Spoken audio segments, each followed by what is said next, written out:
ಕೊಡಗು ಜಿಲ್ಲೆಯ ದುಬಾರೆ ಆನೆ ಶಿಬಿರದಲ್ಲಿ ಸಾಕಾನೆಗಳ ಕಾದಾಟದ ವೇಳೆ ಪ್ರವಾಸಿ ಮಹಿಳೆಯೊಬ್ಬರು ಮೃತಪಟ್ಟಿದ್ದಾರೆ. ಚೆನ್ನೈ ಮೂಲದ 33 ವರ್ಷದ ಮಹಿಳೆ ಕುಟುಂಬ ಸಮೇತ ಪ್ರವಾಸಕ್ಕೆ ಬಂದಿದ್ದ ವೇಳೆ ಕಾವೇರಿ ನದಿಯಲ್ಲಿ ಆನೆಗಳು ಕಾದಾಟ ನಡೆಸಿವೆ. ಸಂದರ್ಭ ಆನೆ ಬಿದ್ದ ಪರಿಣಾಮ ಮಹಿಳೆ ಅಡಿಗೆ ಸಿಲುಕಿ ಗಂಭೀರ ಗಾಯಗೊಂಡು ನಿಧನ.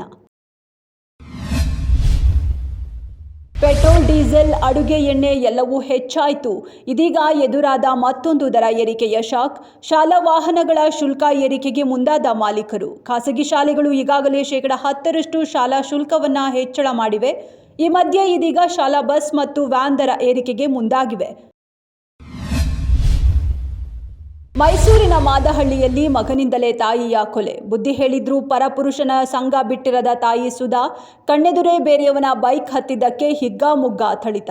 ಆಸ್ಪತ್ರೆಗೆ ಕರೆದೊಯ್ಯುವ ನೆಪದಲ್ಲಿ ದಾರಿ ಮಧ್ಯೆ ಕಲ್ಲಿನಿಂದ ಹಲ್ಲೆ.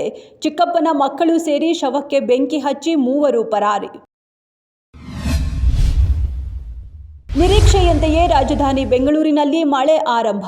ಭಾರೀ ಗಾಳಿ, ಗುಡುಗು ಮತ್ತು ಸಿಡಿಲು ಕೇಳಿಬರುತ್ತಿದೆ. ಹವಾಮಾನ ಇಲಾಖೆ ಇಂದು ಬೆಂಗಳೂರು ಸೇರಿದಂತೆ ರಾಜ್ಯದ 12 ಜಿಲ್ಲೆಗಳಲ್ಲಿ ಭಾರೀ ಮಳೆಯಾಗುವ ಮುನ್ಸೂಚನೆ ನೀಡಿತ್ತು. ಮಧ್ಯಾಹ್ನವೇ ಮಳೆಯಾರ್ಭಟ ಆರಂಭವಾಗಿದ್ದು ನಗರದ ಪ್ರಮುಖ ರಸ್ತೆಗಳು ಸಂಪೂರ್ಣವಾಗಿ ಜಲಾವೃತವಾಗಿವೆ. ಜೋರು ಮಳೆಯಿಂದ ಮನೆ ಸೇರುವ ಬಗ್ಗೆ ಚಿಂತೆ ಮಾಡ್ತಿದ್ದಾರೆ ಉದ್ಯೋಗಿಗಳು.